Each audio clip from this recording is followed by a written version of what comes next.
Have you ever collected anything? Do you like the idea of supporting artists, but you have no more wall space at home? Does the lower pay over at Spotify make you feel even worse for Britney Spears? Imagine a world where you can buy virtual items from your favorite convention or musician, and then you can display those virtual items in your own digital art gallery. Or maybe you use them to wear across video games or other online experiences that you're part of.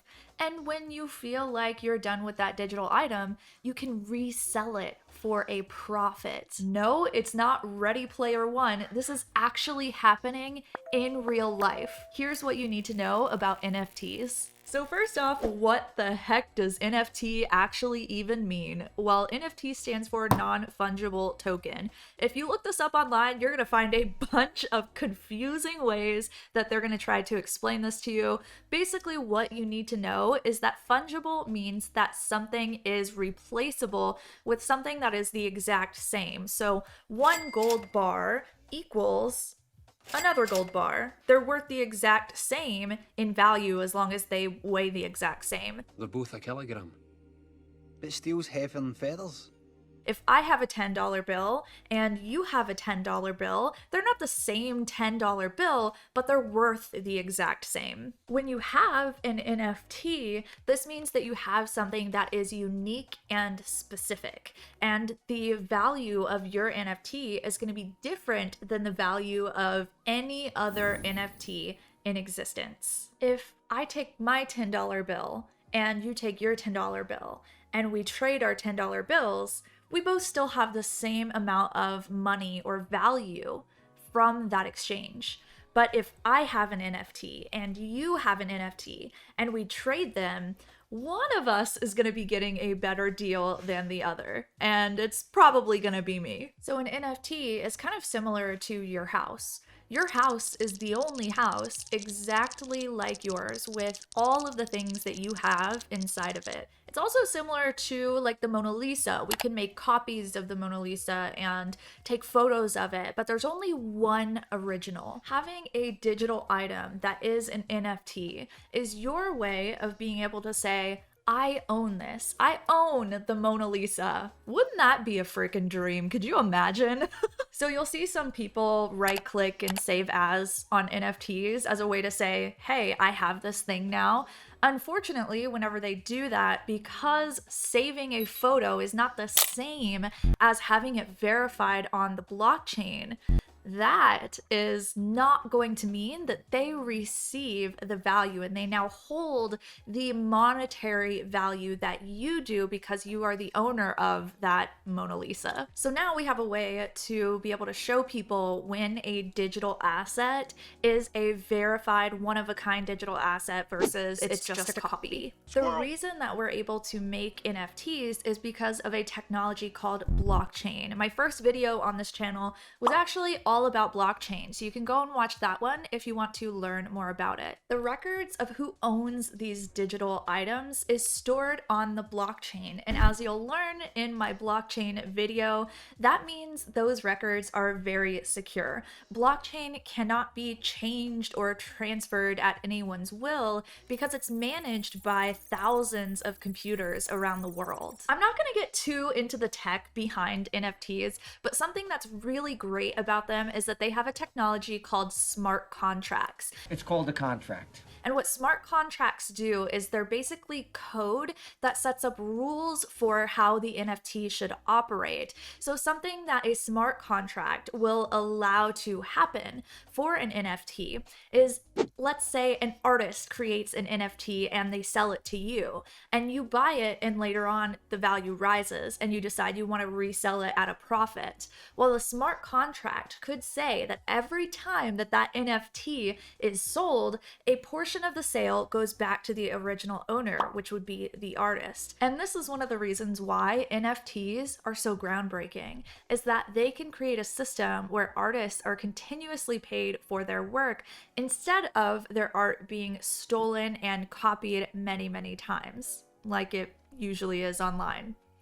Redbubble. we see you. Not just that, but it gives us a way to prove ownership of digital items for the first time in the internet's history. And there are millions of people who are trading these collectible digital assets on certain platforms. And there are lots of millionaires and even new billionaires being created as a result of this new economy. If you've ever collected anything in your entire life, NFTs and the culture surrounding them is something you need to know about. Let me show you what I mean. So this is OpenSea.io. This is the most popular NFT website. If you would like to check it out, you can use a link down below. Definitely recommend you do it. It is super interesting. So what we're gonna do, this is the homepage. We're gonna click on Explore, and this is gonna take us to the marketplace itself. So the marketplace is going to show off a bunch of NFT projects, as well as more information and the prices of them. So think about this as like traditional eBay, right? When people were like bidding on things and it was really exciting, and there was this huge culture around eBay whenever it first blew up on the internet. The same thing is happening over on OpenSea and other NFT platforms. There are currently 20.7 million NFTs available for sale over on OpenSea. These will range anywhere in price from 0.01-ish Ethereum up to hundreds of Ethereum. And depending on the price of Ethereum, which is a cryptocurrency, you can learn more about crypto in my cryptocurrency video. Depending on the price of Ethereum, the price of these NFTs can change as well. So let's say you're interested in buying an NFT. How would you do that? Well, let's scroll a little bit and find one that we think looks cool. Ooh, there's a Lazy Lion. This is a really popular project right now. I haven't invested into this at all. So this is Lazy Lion number 4057. Each Lazy Lion in the collection is going to look a little bit different. So they've got, you know, different accessories and different expressions, maybe different main colors that you can choose from. And the differences are, some are really rare and some are very common. And so if you have a Lazy Lion that has more rare attributes to it, then that Lazy Lion will be worth more versus one that has a lot of very common attributes to it. So we can see that this one is probably a little bit rare. We've got a 7.8 Ethereum price. That equals out to being $26.7 thousand. Yes, people are actually selling these things for 30,000, sometimes more. Now, if I were to buy Lazy Lion number 4057, I would need to have 7.8 Ethereum or $27,000 in a digital wallet. So I personally use MetaMask. I can do another video over this if y'all are interested in learning more about MetaMask and how to set it up. But I would need $27,000 plus enough money for something called a gas fee. So a gas fee is basically like a tip at a restaurant that you give to the people who are mining the blocks in order for this to happen and for us to like verify all of the transactions that are happening on blockchains. A little complicated. I can do a follow-up video on this if we need to.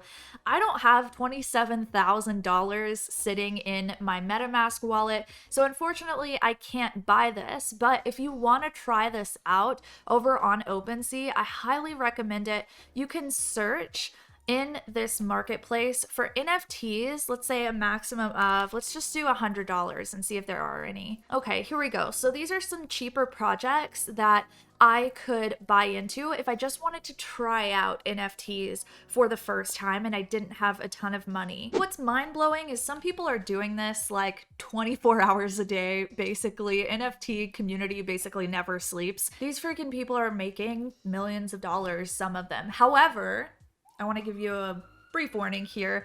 I wouldn't go into NFTs assuming that you're going to be making tons of money just like they are, because it is a new technology and cryptocurrency itself is, of course, very volatile. you can't guarantee that you're going to be making money, especially as a new NFT flipper. What's best for you to do is get involved in a couple of communities that you think are really cool, that you really appreciate, and start there and learn more about NFTs. Of course, as always, do your own research and figure out if this type of trading and flipping is fun for you. If it is, go for it. If it seems like a smart business investment for you, do it.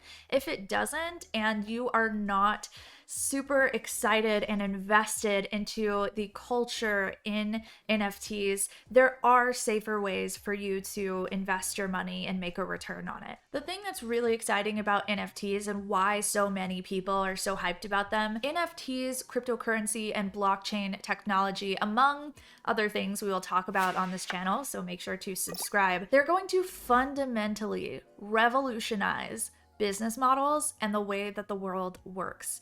Everything has been so centralized for such a long time. We've got billionaires that are basically running the world, but imagine you can now become part of building up these projects and making them successful yourself, and that there are no longer like the CEOs who get to be in control of everything and make decisions that the overall community or customers don't enjoy. Instead, the world has become a place where everyone has a voice, and voices are determined based on how much you've bought into a company or how much you have participated in it. Now, NFTs aren't perfect. Maybe we do like a dark side of NFTs or dark side of blockchain video as a follow-up. Let me know if you want to see that by commenting below. But they are a huge step forward into the future for human progression and technology.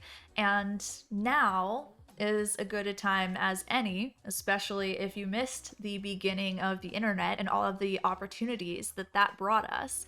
Now's as good a time as any to get involved, because the truth is, NFTs are changing thousands of lives already. Why not yours?